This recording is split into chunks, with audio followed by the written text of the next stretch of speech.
अस्सलाम वालेकुम दोस्तों, मैं आपकी खिदमत में हाजिर मोहम्मद सत्तार बाकर अपने YouTube channel astrology with MS बाकर पे। दोस्तों, आज का जो वीडियो का मौजू है वो बुर्ज सौर वालों के लिए जुलाई 2019 कैसा गुजरेगा। तो दोस्तों, वीडियो को आगे बढ़ाने से पहले मैं वही दरख्वास्त करूंगा जो मैं अपने दोस्तों से करता हूं कि मेरे चैनल को सब्सक्राइब कर लें।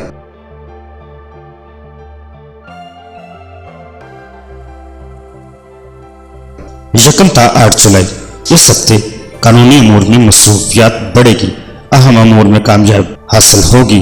मौसम के असरात से महफूज रहने के लिए इंतजामात करना बेहतर होगा। अहम दस्तावेजात पर दस्तखत करने से पहले अच्छी तरह छानबीन कर लें ताकि बाद में इस नदानी पर कफ़े अफसोस न मिले। खानदान में तकरीबात मुनक्कद होने का इम्कान है, कोई खुशखबरी सुन सकेंगे। शादी के ख्वाहिशमंद अफराद की मंगनी शादी तय पा जाएगी। 9 ता 16 जुलाई इस हफ्ते 16 ता 18 जुलाई नैस नजर ज़ोहरा मुकाबला ज़ुहर कायम हो रही है। इस हफ्ते की इब्तिदा अच्छी होगी मगर आखिरी अयाम बहुत मोहतात रहें। शरीक हयात महबूब से किसी बात पर इख्तलाफात हो सकता है और नौबत लड़ाई झगड़े पर भी पहुंच सकती है, इसलिए एहतियात की ज़रूरत। नताइज अच्छी बरामद न होंगे। अपनी मसरतों में इजाफे के लिए अपनी सलाहियतों से काम लीजिए।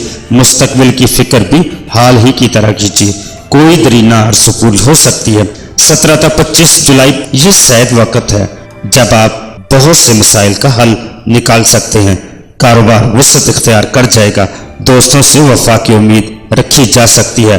बुर्ज के मुताबिक सदका लाजमी दे दिया करें और अपने इस्म आज़म का भी विर्द किया करें। बिला वजह किसी भी बात पर दोस्त से नाराजगी पैदा हो सकती है, लेकिन ज़ोहरा तारत करान कायम होने की वजह से जल्दी ही सुलह भी हो जाएगी।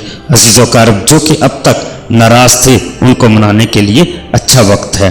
26 ता 31 जुलाई इन अय्याम में अपनी सेहत जिस्मानी का खास ख्याल रखें ताकि परेशानी का सामना न करना पड़े। कारोबार में तरक्की हासिल कर सकेंगे।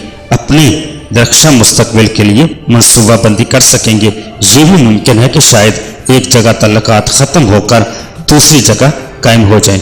ये भी मुमकिन है कि अगर अरसा से तल्लकात खराब चले आ रहे हैं तो वो दोबारा तल्लकात इस्तवार हो जाएं। तालिब इल्म तालीमी मैदान में तरक्की कर सकेंगे। तो दोस्तों, अपना बहुत सारा ख्याल रखिएगा और अपने प्यारों का भी ख्याल रखिएगा और मुझे अपनी दुआओं में याद रखिएगा। अल्लाह हाफिज़, फ़ी अमान अल्लाह।